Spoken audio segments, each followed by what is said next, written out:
कहानी की शुरुआत में हम मार्टिन्स नाम की एक साइंटिस्ट को देखते हैं जो इस वक्त अपनी टीम के 2 और मेंबर्स मेजर रॉबर्ट और ट्रिनी के साथ ऑस्ट्रेलिया के एक छोटे से टाउन में पहुंची। उन्हें खबर मिली थी कि इस इलाके में एक बेहद खतरनाक तरह की फंगस देखी गई है। बताया जाता है कि सालों पहले नासा की एक टूटी हुई सैटेलाइट का एक हिस्सा यहाँ पर क्रैश हुआ था, शायद उसी से ये फंगस निकली है। इसके बाद तीनों ने हैजमेट सूट पहन लिए और अपने बॉडी कैम्स को ऑन करके पूरे इलाके को सर्च करना शुरू किया। जब ग्रुप ने पूरे इलाके को चेक किया तो वहाँ 14 घर और 12 गाड़ियां थी, लेकिन उन्हें एक भी इंसान नहीं मिला। फिर आखिरकार उन्हें वो टैंक मिल गया। मार्टिन ने देखा कि लोकल लोगों ने उसे आलू और साबुन से बना हुआ लिक्विड बनाकर साफ करने की कोशिश की थी। फिर मार्टिन्स ने एक मैग्नीफाइंग ग्लास की मदद से टैंक को ध्यान से देखा। थोड़ा जांचने के बाद उसे समझ आया कि आलू का वो मिक्सचर टैंक के अंदर लीक हो गया था और उसी ने फंगस को बढ़ावा दिया। सिर्फ थोड़ा सा पानी मिलते ही वो फंगस बहुत तेजी से बढ़ सकता था। वहीं पर मार्टिन्स को एक हरा निशान भी दिखा। उसने रॉबर्ट से कहा कि इसे पकड़ के रखो ताकि मैं करीब से देख पाऊं। करीब से देखने पर उसने बताया कि वो हरी फंगस बढ़कर म्यूटेट हो चुकी है। तभी अचानक वो फंगस हिलने लगा और उनकी तरफ झपटा। इससे मार्टिन्स डर कर तुरंत पीछे हट गई। फिर उसी वक्त ट्रेनी ने ऐलान किया कि उसे एक लाश मिल गई है। मार्टिन्स तुरंत उसके पास गई, लेकिन उसे पता ही नहीं चला कि थोड़ा सा फंगस उसके जूते पर लगा रह गया था। वो फंगस धीरे धीरे जूतों की सोल को नष्ट करता हुआ हैजमेट सूट के अंदर घुसने लगा। खैर, छत पर उन्हें एक लाश मिली थी जिसकी पूरी छाती बुरी तरह फटी हुई थी, साथ ही उसकी स्कल प्लेट्स भी टूटकर अलग हो चुकी थी। फिर रॉबर्ट ने आसपास देखा और उसे पता चला कि शहर के लगभग सभी लोकल लोग अपने घरों की छतों पर मरे पड़े थे और सबके जख्म बिल्कुल एक जैसे थे। फिर मार्टिन्स ने थ्योरी दी कि फंगस ने उन सबको छत पर चढ़ने के लिए मजबूर किया था और वहां उन्हें इंतजार करवाया जब तक उनके शरीर फट ना जाएं। इस तरह फंगस आसानी से आगे फैल सकता है। तभी अचानक उस मरे हुए आदमी का सर फट गया और उसके अंदर भरा हुआ फंगस बाहर दिखने लगा। इसके बाद मार्टिन्स वापस टैंक के पास गई ताकि सैंपल इकट्ठा कर सके। उसने बताया कि शायद दोबारा एंट्री के वक्त कोई फंगस टैंक के शेल में घुस गया होगा, जिसका मतलब था कि एक नई प्रजाति पैदा हो चुकी है। फिर जैसे ही सैंपल मिल गया तो ग्रुप वहां से निकलने लगा, लेकिन इसी दौरान फंगस मार्टिन्स के शरीर के अंदर घुस चुका था। उसे अचानक बहुत तेज गर्मी महसूस होने लगी। जल्द ही उसे चक्कर आने लगे और उसका चलना तक मुश्किल हो गया। तभी अचानक मार्टिन्स ने अपने हेलमेट के अंदर ही हरे फंगस की उल्टी कर दी। इसके बाद फंगस ने धीरे धीरे उसके दिमाग पर काबू कर लिया और अब वो बार बार सिर्फ एक ही शब्द बोल रही थी, स्प्रेड स्प्रेड। फिर मार्टिन्स जल्दी से गाड़ी की तरफ भागी। ये देखकर ट्रिनी ने तुरंत अपनी बंदूक निकाल ली, लेकिन जैसे ही मार्टिन्स गाड़ी चलाकर उसकी तरफ आई तो रॉबर्ट ने ट्रिनी को धक्का दे दिया। गाड़ी सीधा रॉबर्ट से टकरा गई, जिससे उसकी पीठ बुरी तरह जख्मी हो गई। अब वो हिल भी नहीं पा रहा था। फिर मार्टिन्स ने ट्रिनी की बंदूक छीनने की कोशिश की। ट्रिनी उसे रोकने की पूरी कोशिश कर रही थी, लेकिन रोक नहीं पाई। आखिरकार बंदूक मार्टिन्स के हाथ लग ही गई, लेकिन उसी पल मार्टिन्स को थोड़ी देर के लिए वापस होश आया और अब उसे समझ आ गया था कि उसने क्या कर दिया है। उसी पल उसने एक बहुत बड़ा फैसला किया। मार्टिन्स ने अपने हैजमेट सूट की एयर ट्यूब हटा दी और उसके छेद में बंदूक चला दी ताकि वो अपनी कुर्बानी देकर फंगस को आगे फैलने से रोक सके। इसके कुछ घंटों बाद हम देखते हैं कि फौज उस टाउन में पहुंच गई थी ताकि फंगस के कुछ सैंपल्स इकट्ठा कर सके, और जैसे ही वो वहां से निकल गए तो पूरा टाउन उड़ा दिया गया। इसके बाद सैंपल को अमेरिका में एक कड़ी सिक्योरिटी वाली फैसिलिटी में ले जाया गया, जहां उसे कोल्ड स्टोरेज में रख दिया गया। इस तरह कई साल बीत गए और धीरे धीरे इस फंगस को भी भुला दिया गया। अब साल 2026 आ गया। अब वो जगह एक स्टोरेज कंपनी बन गई थी। एक सुबह हम ट्रेविस नाम के एक आदमी को देखते हैं जो काम पर आया तो उसका मैनेजर ग्रिफिन उसे परेशान करने लगा। ग्रिफिन चाह रहा था कि ट्रेविस उसकी मदद करे क्योंकि वो बिल्डिंग को लूटने का प्लान बना रहा था, मगर ट्रेविस ने सीधा मना कर दिया। ग्रिफिन ने उसे धमकाया और आखिर में ट्रेविस को मजबूरी में सिर्फ इतना मानना पड़ा कि वो गैंग के लिए दरवाजा खोल देगा। फिर उस शाम मैरी अपनी स्टोरेज यूनिट को देखने गई। ट्रेविस उस वक्त वहीं था और उसने मैरी से थोड़ी बहुत बातचीत करने की कोशिश की, लेकिन मैरी अभी बहुत जल्दी में थी। फिर जब ट्रेविस उसे एलिवेटर तक छोड़ने गया तब उसे एक बीप करने की आवाज सुनी, लेकिन उसने सोचा कि शायद कोई छोटी सी टेक्निकल प्रॉब्लम होगी। उधर अपनी स्टोरेज यूनिट के अंदर मैरी ने अपने बूट से एक बंदूक निकाली। फिर उसने अपने मर चुके पति की फोटो देखी और धीरे धीरे उसे हैप्पी एनिवर्सरी विश किया। वो कुछ गलत करना चाहती थी लेकिन इतनी हिम्मत नहीं जुटा पाई। तभी अचानक ट्रैविस को फिर से वही बीप करने की आवाज आई। इस बार उसने रेडियो से अपनी नई कोवर्कर नायोमी को कॉल किया। जल्द ही नायोमी लॉबी में आई लेकिन उसे कोई आवाज नहीं सुनाई दी। तब दोनों एक दूसरे से थोड़ी बातचीत करने लगे और नायोमी की नजर ट्रैविस के टैटू पर पड़ी। तभी नायोमी के फोन पर एक कॉल आया। उसने थोड़ी देर किसी से बहस की और फिर फोन काट दिया। लेकिन तभी नायोमी को भी वो बीप होने की आवाज सुनाई दी। वहीं दूसरी तरफ नॉर्थ कैरोलिना में रॉबर्ट को अचानक गवर्नमेंट का फोन आया। उसने पहले अपनी पत्नी से कहा कि सब कुछ ठीक है। फिर उसने एक तिजोरी खोली और अपना पुराना सैटेलाइट फोन निकालकर अपने पुराने बेस को कॉल किया। वहां एबिगेल ने उसे बताया कि उन्हें टेम्परेचर में गड़बड़ी का अलर्ट मिला है। ये सुनकर रॉबर्ट काफी गुस्सा हुआ। उसने कहा कि इस फंगस को हल्के में लिया जा रहा है, मैंने देखी है, उसकी ताकत बहुत खतरनाक है वो। इधर फैसिलिटी में ट्रैविस और नायोमी को पता चल गया था कि ये बीप वाली आवाज दीवार के पीछे से आ रही है। इसी बीच नायोमी को दोबारा से कॉल आई। इस बार उसने कॉल को नजरअंदाज कर दिया और बताया कि ये उसके बच्चों के बाप का कॉल है। फिर उसने कहा कि दीवार को तोड़ के हमें देखना नहीं चाहिए कि आवाज कहां से आ रही है। लेकिन ट्रैविस ने इससे साफ मना कर दिया क्योंकि वो अपनी नौकरी नहीं खोने वाला इस सब के पीछे। इतने में नायोमी ने ट्रैविस का टैटू देखकर हिसाब लगा लिया कि वो शायद जेल से आया है। वो उससे लगातार गुजारिश करती रही कि देखते है ना, जब तक ट्रैविस मान नहीं गया। आखिरकार ट्रैविस औजार ले आया और दीवार में एक छेद कर दिया। उसी छेद के पीछे एक खुफिया कमरा मिला जिसमें एक बड़ा सा कंप्यूटर सिस्टम लगा हुआ था। तब ट्रैविस ने अंदर जाकर उसे देखा लेकिन नायोमी को तुरंत समझ आ गया कि ये टेम्परेचर मॉनिटरिंग का कंट्रोल पैनल है। फिर जब उन्होंने दीवार का एक और हिस्सा तोड़ा तब नायोमी भी ट्रैविस के साथ कमरे में आ गई। ट्रैविस ने बताया कि ये बिल्डिंग पहले फौज इस्तेमाल करती थी। वहीं दीवार पर एक मैप लगा हुआ था और नायोमी ने तुरंत उसकी फोटो ले ली। जब उसका ध्यान गया कि नीचे और भी लेवल हैं, तो वो देखना चाहती थी कि आखिर क्या है यहाँ पर। लेकिन ट्रैविस ने बिल्कुल मना कर दिया। लेकिन नायोमी फिर से उसे मनाने लगी। आखिरकार ट्रैविस गुस्से से बोल पड़ा कि मैंने लोगों की बात कुछ ज्यादा ही मानी आज तक और उस चीज ने मुझे जेल तक पहुंचा दिया। ये सुनकर नायोमी ने तुरंत अपनी जिद के लिए माफी मांगी। मगर फिर ट्रैविस को समझ आ गया कि अगर मैं नहीं गया तो ये लड़की बिना मेरे चली जाएगी। इसीलिए आखिर में वो उसके साथ चलने को मान गया। फिर जब दोनों एलिवेटर के नीचे गए तो नक्शा फॉलो करते हुए एक अलमारी के अंदर दरवाजा मिला। वो दरवाजा पहले से ही बंद लग रहा था। उस दरवाजे पर ट्रैविस ने एक जोरदार लात मारी और दरवाजा खुल गया। वहीं अंदर एक और खुफिया कमरा निकला। जैसे ही वो अंदर गए 1 सेकंड के लिए अलार्म बज गया। खैर फिर दोनों ने आसपास देखा तो वहाँ पर 70 के दशक के पुराने इक्विपमेंट पड़े थे जिनके अंदर हैजमेट सूट्स भी थे। वहीं कॉरिडोर के आखिर में उन्हें नीचे जाने वाली सीढ़ी की एंट्रेंस मिली। जब उन्होंने अंदर झांक कर देखा तो पता चला कि ये तो लगभग 500 फीट नीचे जा रही है। इसीलिए नायोमी ने ट्रैविस को पहले नीचे उतरने को कहा। आखिरकार नीचे पहुंचकर दोनों को एक दरवाजा मिला जिस पर लिखा था DTR एक्सेस ओनली। हालांकि उन्हें पता नहीं था कि DTR है क्या, लेकिन फिर भी उन्होंने दरवाजा खोल दिया। वहाँ अंदर एक सील्ड चेम्बर था और एक बड़ी पाइप जिसमें बर्फ जैसा पानी बह रहा था। उधर एक कोने में कुछ चूहे पड़े थे जो फंगस से ढके हुए थे। वो बड़ी मुश्किल से हिल पा रहे थे क्योंकि उन सब की पूंछ एक दूसरे से उलझकर गांठ बन चुकी थी। यहाँ तक कि कुछ चूहे तो एक दूसरे को खाने भी लगे थे। तभी अचानक एक चूहा ट्रैविस की तरफ झपटा और ट्रैविस तुरंत पीछे हट गया। इसी बीच नायोमी चेम्बर के दरवाजे के शीशे से अंदर देखने लगी और उसने देखा कि एक अजीब सी फंगस हर दीवार पर फैल चुकी थी। दरवाजे पर भी थोड़ा फंगस लगा हुआ था, लेकिन जैसे ही नायोमी उसे छूने वाली थी उसी पल ट्रैविस ने उसे रोक दिया। तब नायोमी ने बताया कि दरवाजा गर्म लग रहा है। ये सुनकर दोनों ने फैसला किया कि अब यहाँ से निकल जाना ही बेहतर है।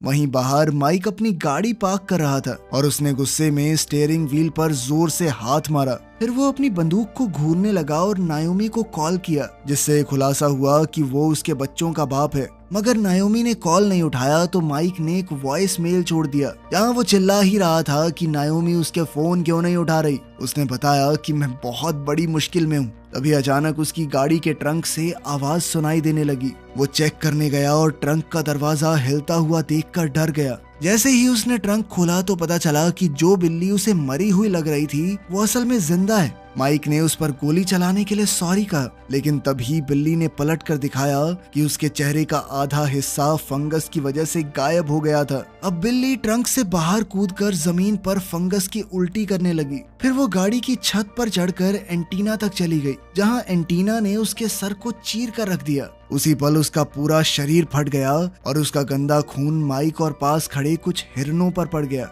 अब फंगस तुरंत माइक के दिमाग की तरफ बढ़ रहा था, जिससे वो अचानक गिर पड़ा और कई मिनटों तक उल्टी करता रहा। फिर फंगस ने उसके दिमाग पर कब्जा कर लिया और उसे और लोगों को ढूंढने का हुक्म दिया। अब माइक समझ चुका था कि उसे नायोमी को ढूंढना है। बंदूक उठाकर वो बिल्डिंग के अंदर चला गया और एक जख्मी हिरन भी उसके पीछे पीछे आने लगा। उधर डीटीआर प्लेन के अंदर रॉबर्ट मार्टिन्स की मौत का वीडियो देख रहा था। तभी उसे वेस्ली का कॉल आया, जो उनकी डिवीजन का नया लीडर बन चुका था। वेस्ली को लगा कि रॉबर्ट शायद एक बंद केस को लेकर कुछ ज्यादा ही सोच रहा है और शायद ये सिर्फ एक टूटे हुए सर्किट का मुद्दा हो। इसी पर दोनों के बीच में छोटी सी बहस हुई। फिर कॉल कट गया और इसके कुछ देर बाद एबिगेल का फोन आया। उसने बताया कि मैंने ऑस्ट्रेलिया वाली रिपोर्ट पढ़ ली है और वो रॉबर्ट की तरफ थी। रॉबर्ट ने उसे ट्रिनी के लिए एक मैसेज दिया जिसमें आइटम 7 का जिक्र था। तभी वेस्ली ने एबिगेल को पर्सनल फोन पर बात करते देख लिया, तो एबिगेल ने तुरंत बहाना बना दिया कि वो अपने बॉयफ्रेंड से प्रेगनेंसी के बारे में बात कर रही थी, ताकि वेस्ली उसे डिस्टर्ब न करे। इधर फैसिलिटी में ट्रैविस और नायोमी ने इंटरनेट पर डीटीआर सर्च किया और पता चला कि इसका मतलब है डिफेंस थ्रेट रिडक्शन एजेंसी। फिर जैसे ही वो अलमारी से बाहर निकले, वो ये देखकर हैरान हो गए कि एक हिरन एलिवेटर में जा रहा है। ट्रैविस समझ ही नहीं पाया कि ये कैसे मुमकिन है और तब हमें एक फ्लैशबैक दिखाया गया। असल में सालों पहले ये फंगस अपनी कंटेनमेंट से बाहर निकल गया था। वो दरवाजे के एक छेद से बाहर आ गया था। फिर एक कॉकरोच ने ये फंगस खाया और वो भी इन्फेक्ट हो गया। फिर एक चूहे ने उसे पकड़ने की कोशिश की और फंगस उसकी नाक पर चिपक गया। कॉकरोच वेंट्स के जरिए वहां से निकलता हुआ सड़क तक पहुंच गया, जहां माइक की गाड़ी ने उसे कुचल दिया। वहीं से फंगस टायर्स के जरिए ऊपर चढ़ा और ट्रंक के अंदर घुस गया। इसी तरह वो मर चुकी बिल्ली जिंदा हुई। अब हम प्रेजेंट में ट्रैविस और नायोमी को लॉबी की तरफ भागते हुए देखते हैं, लेकिन वहां उन्होंने हिरन को एलिवेटर से बाहर आते देखा। जैसे ही हिरन ने उन्हें देखा, वो सीधा उनकी तरफ दौड़ा। तब नायोमी ने एन मौके पर ट्रैविस को साइड में खींच लिया और उसी वक्त अचानक से हिरन का शरीर फट गया। इससे उसके सींग उड़कर दीवार में घुस गए थे। तभी माइक भी एलिवेटर से बाहर आया और चिल्लाते हुए बोला कि मैंने अपने माँ बाप की बिल्ली को गोली मारी थी, लेकिन वो पता नहीं कैसे दोबारा जिंदा हो गई। अब उसने बंदूक निकाली और उन पर चिल्लाया कि अपना मुंह खोलो, क्योंकि वो उनके मुंह में उल्टी करना चाहता है। ये देखते ही ट्रैविस और नायोमी तुरंत भाग गए और माइक ने गोलीबारी शुरू कर दी। गोलियां चलने की आवाज से मैरी की नींद खुल गई। इधर माइक उनका पीछा कर रहा था, इसीलिए दोनों किसी स्टोरेज यूनिट में छुप गए। मगर दिक्कत ये थी कि दरवाजा जाम था और वो ढंग से बंद नहीं हो रहा था। तभी माइक कॉरिडोर से गुजरा, लेकिन उन पर उसकी नजर नहीं पड़ी। तभी अचानक उनसे एक फ्लैश लाइट नीचे गिर गई, पर ट्रैविस ने एन मौके पर उसे अंदर खींच लिया और माइक उन्हें नजरअंदाज करके आगे बढ़ गया। फिर दोनों ने चैन की सांस ली, लेकिन जैसे ही ट्रैविस पीछे हटा, उसने गलती से कुछ चीजें गिरा दी, जिससे और ज्यादा आवाज हो गई।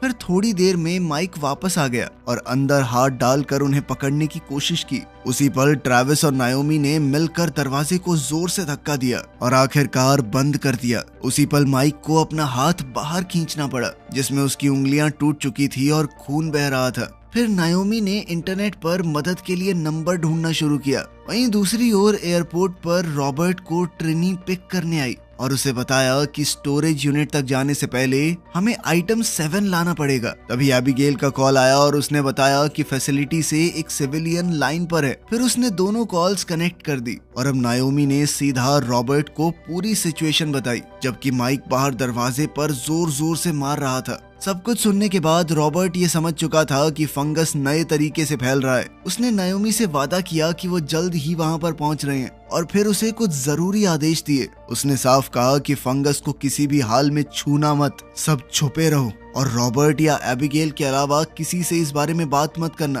खैर, रॉबर्ट के फोन काटते ही ट्रिनी ने कहा कि शायद ये दोनों तो जिंदा नहीं बच पाएंगे। इधर ट्रैविस और नायोमी बात कर रहे थे कि क्या इस फंगस इन्फेक्शन को ज़ॉम्बी माना जा सकता है, लेकिन तभी अचानक बाहर से आवाज आई। पता चला कि ग्रिफिन अपनी गैंग के साथ स्टोरेज लूटने आया था। जैसे ही वो अंदर आए तो उन्होंने लॉबी में 12 सिंगे की वो फटी हुई लाश देखी। ग्रिफिन ने तुरंत रेडियो उठाकर ट्रैविस को धमकाना शुरू किया, साले तूने मेरा बिजनेस बर्बाद कर दिया एकदम। इसके बाद वो लोग टीवी चुराने के लिए एक यूनिट में घुस गए। उधर रॉबर्ट और ट्रिनी एक फेंस पार करके एक घर में घुसे, जहां उन्होंने एक बक्सा खोला और आइटम 7 निकाला। मगर वापस निकलते वक्त घर के मालिक ने उन्हें रोक लिया और उसके हाथ में हथियार था, लेकिन वो तो ट्रिनी का बेटा निकला। ट्रिनी ने उसे समझाया कि कोई नहीं बेटा, आराम से सो जाओ, कुछ सामान लेना है फिर हम चले जाएंगे। फिर बाहर आकर रॉबर्ट ने ट्रिनी को डांटा कि इतनी खतरनाक चीज घर में रखना गलत है, लेकिन ट्रिनी को कोई परेशानी नहीं लगी और उसने रॉबर्ट को गले लगा लिया। फिर उसने कहा कि आगे तुम अकेले जाओ, क्योंकि अब वो पहले की तरह तेज नहीं रही, अगर साथ चलेगी भी तो रास्ते में रुकावट ही बनेगी। उधर ड्राइव करते वक्त रॉबर्ट ने एबिगेल से बात की और कहा कि अगर बारिश हो गई तो ये फंगस बहुत तेजी से फैलेगा, फिर इसे रोक पाना शायद मुमकिन ही ना हो। अब उसने सैटेलाइट का एक्सेस मांगा, क्योंकि फंगस वाले शरीर रेडार पर जरूरत से ज्यादा गर्म दिखते थे, मगर इसके लिए एबिगेल को कुछ खास लोगों से बात करनी पड़ी। उधर फैसिलिटी में ट्रैविस वहां से निकलना चाहता था, लेकिन नायोमी ने मना किया, क्योंकि बाहर और ज्यादा खतरा है। इस बात पर दोनों के बीच में बहस हुई और ट्रैविस जीत गया, तो अब वो दोनों ही यूनिट से बाहर आ गए। फिर कॉरिडोर्स में छुपते छुपाते उन्होंने देखा कि माइक का शरीर और ज्यादा खराब हो गया है। थोड़ी देर बाद माइक ने कुछ चोरों को एक यूनिट में पकड़ लिया और उनके चेहरे पर फंगस वाली उल्टी करके उन्हें भी इन्फेक्ट कर दिया। फिर उसने दरवाजा बंद कर दिया ताकि फंगस उन पर कब्जा ले ले।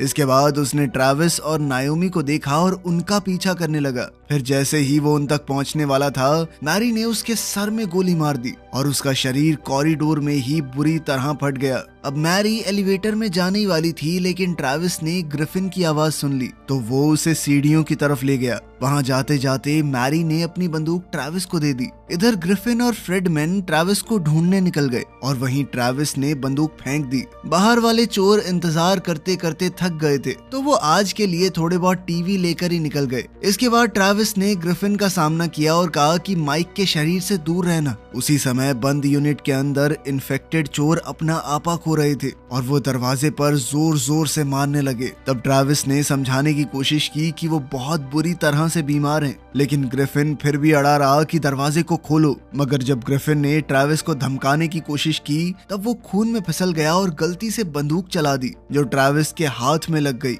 अब जख्मी ट्रैविस धीरे धीरे यूनिट के पास जा रहा था, लेकिन उसने दरवाजा खोलने की बजाय उसे बंद कर दिया। इससे पहले कि ग्रिफिन कुछ कर पाता, नायोमी ने उस पर फायर एक्सटिंग्विशर चला दिया। इससे पूरा कॉरिडोर धुंध से भर गया और इस मौके का फायदा उठाकर ट्रैविस और नायोमी वहां से भाग निकले। वहीं फ्रेडमैन अब ग्रिफिन से तंग आ चुका था, तो वो बंदूक लेकर उससे लड़ने गया, लेकिन ग्रिफिन ने उसे देखते ही मुक्का मारा। फिर ग्रिफिन ने यूनिट के अंदर वाले चोरों से कहा कि चाबी तुम्हारे ही पास है, बाहर फेंको। ये सुनकर उन्होंने दरवाजा थोड़ा सा उठाया और चाबी बाहर दी, लेकिन जैसे ही ग्रिफिन ने दरवाजा खोला तो अंदर के लोगों की हालत देखकर उसकी सांस सूख गई। फ्रेडमैन डर के मारे वहां से पीछे हट गया, लेकिन अचानक वो खून पर फिसल कर गिर पड़ा और अब फंगस उस तक पहुंच चुकी थी, जिससे वो भी इन्फेक्टेड हो गया। उधर यूनिट के अंदर एक चोर ने कहा कि मुझे कुछ ठीक नहीं लग रहा, और अगले ही पल उसके शरीर के चीथड़े उड़ गए। वहीं जब ट्रैविस और नायोमी बिल्डिंग से बाहर निकले, तब उनकी मुलाकात रॉबर्ट से हुई। फिर एबिगेल ने कंफर्म किया कि दोनों अभी तक इन्फेक्टेड नहीं हैं। इसके बाद रॉबर्ट ने उन्हें बंदूकें और हैजमेट सूट्स दिए और कहा कि उन्हें वापस अंदर जाकर आइटम 7 सेट करना है, जो असल में एक बम था। ये सुनकर ट्रैविस घबरा गया, क्योंकि वो लोगों को मारना नहीं चाहता, लेकिन रॉबर्ट ने समझाया कि ये धमाका जमीन के नीचे ही होगा और ये ही एक तरीका है दुनिया को बचाने का। रॉबर्ट खुद पार्किंग लॉट में ही रुकने वाला था, ताकि अगर कोई इन्फेक्टेड बाहर आए तो वो उससे निपट सके। इसके बाद हैजमेट सूट पहनकर दोनों ने बम उठाया और अंदर चले गए। रॉबर्ट ने पार्किंग लॉट की सारी गाड़ियों के टायर काटने शुरू कर दिए ताकि कोई भाग न सके। तब एबिगेल ने बताया कि कोई गर्म बॉडी उसकी तरफ आ रही है, और उसके बाद तुरंत फ्रेडमैन उसके पीछे नजर आया। रॉबर्ट ने बिना वक्त गवाए उसे गोली मार दी, लेकिन यूं अचानक से मुड़ने की वजह से उसकी कमर में मोच आ गई थी और वो नीचे गिर पड़ा। धमाके से फ्रेडमैन के फटते ही रॉबर्ट ने बाकी बाइक्स पर भी गोली चला दी, जिससे वहां एक छोटी सी आग लग गई। उधर सीढ़ियों पर ग्रिफिन जब अपने इन्फेक्टेड दोस्तों को बंदूक से काबू करने की कोशिश कर रहा था, तब उसने धमाके की आवाज सुनी। तब उनमें से एक वापस भाग गया। इधर ट्रैविस और नायोमी चेंबर तक पहुंच गए थे और उन्होंने देखा कि फंगस अब अगले कमरे तक फैल चुका है। अगर वो पाइप तक पहुंच गया तो हालात बहुत खराब हो जाएंगे, इसीलिए फंगस को जल्दी रोकना बहुत जरूरी था। जब उन्होंने बॉम्ब रखा तो वो ये देखकर हैरान रह गए कि रॉबर्ट ने पहले ही टाइमर शुरू कर दिया था और उनके पास अब सिर्फ 6 मिनट हैं बचने के लिए। दोनों तुरंत भागने लगे, लेकिन काउंटडाउन ग्लिच करने लगा और समय और तेजी से कम हो रहा था। वहीं बाहर रॉबर्ट ने देखा कि फ्रेडमैन के शरीर से फंगस उसकी तरफ आ रही है। उसी वक्त ग्रिफिन ने एक इन्फेक्टेड को दरवाजे की तरफ धक्का दिया और रॉबर्ट ने तुरंत उसे गोली मार दी। उसने ग्रिफिन पर भी गोली चलाने की कोशिश की, लेकिन वो अंदर भाग गया था। तभी अचानक एक अजीब चीज हुई। वो इन्फेक्टेड बॉडी न जाने कैसे उठकर बोलने लगी। इससे ग्रिफिन डर गया और उसने तुरंत गोली चला दी और वहां से भाग गया। मगर जैसे ही ग्रिफिन रॉबर्ट पर गोली चलाने वाला था, ट्रिनी वहां आ गई और उससे पहले ही ग्रिफिन को मार दिया। इधर ट्रेविस और नायोमी का रास्ता एक आखिरी इन्फेक्टेड ने ब्लॉक किया। तब नायोमी ने बिना सोचे समझे उसे गोली मार दी और दोनों आखिरकार बिल्डिंग से बाहर निकल गए। फिर ट्रिनी ने बंदूक उठाई, लेकिन रॉबर्ट ने कंफर्म किया कि ये दोनों ठीक हैं। आखिरकार सबने मिलकर रॉबर्ट को उठाया और गाड़ी में बैठकर वहां से निकल गए। तभी अचानक धमाका हुआ और ब्लास्ट इतना खतरनाक था कि पूरी जमीन फटने लगी। उसी पल नायोमी फुल स्पीड में गाड़ी भगाने लगी और गिरते हुए मलबे से बचते हुए वो आखिरकार निकल गए। फिर कुछ सेकंडों बाद धमाके रुक गए और अब वो सभी सुरक्षित थे। वीडियो पसंद आई तो लाइक कर देना, चैनल को सब्सक्राइब कर लेना। मिलते हैं अगली वीडियो में।